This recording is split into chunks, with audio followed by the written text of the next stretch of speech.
నమస్తే K24 news. Velala గ్రామంలో అంతర్జాతీయ మహిళా దినోత్సవం సందర్భంగా ప్రత్యేక కార్యక్రమాలు నిర్వహించారు. మహిళా దినోత్సవాన్ని పురస్కరించుకొని ముందు రోజు స్థానిక పాఠశాలలో మహిళల కోసం వివిధ ఆటల పోటీలు నిర్వహించారు. ఈ కార్యక్రమంలో గ్రామ మహిళలు ఉత్సాహంగా పాల్గొని తమ ప్రతిభను ప్రదర్శించారు. అనంతరం మహిళలు కలిసి కేక్ కట్ చేసి ఒకరినొకరు మహిళా దినోత్సవ శుభాకాంక్షలు తెలియజేసుకున్నారు. ఈ కార్యక్రమంలో గ్రామ సర్పంచ్ డేగ స్వప్న, మహిళా వార్డు సభ్యులు, పాఠశాల ప్రధాన ఉపాధ్యాయురాలు శ్రీమతి శారద, పాఠశాల సిబ్బంది, ఆశా వర్కర్లు, అంగన్వాడీ టీచర్లు మరియు గ్రామ మహిళలు పాల్గొన్నారు.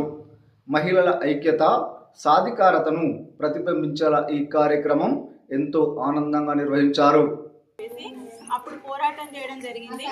దానికి ఐక్యరాజ్య సమితి వాళ్ళు 1977లో ఆమోదించి ప్రత్యేకంగా ఉమెన్స్ డే అని ఒక ప్రత్యేకంగా అంతర్జాతీయ మహిళా దినోత్సవం అని చెప్పేసి ఆ రోజుకి ఆ ఐక్యరాజ్య సమితి కూడా అంగీకరించడం జరిగింది. మనకంటూ ఒక ప్రత్యేకమైన రోజు రేపు.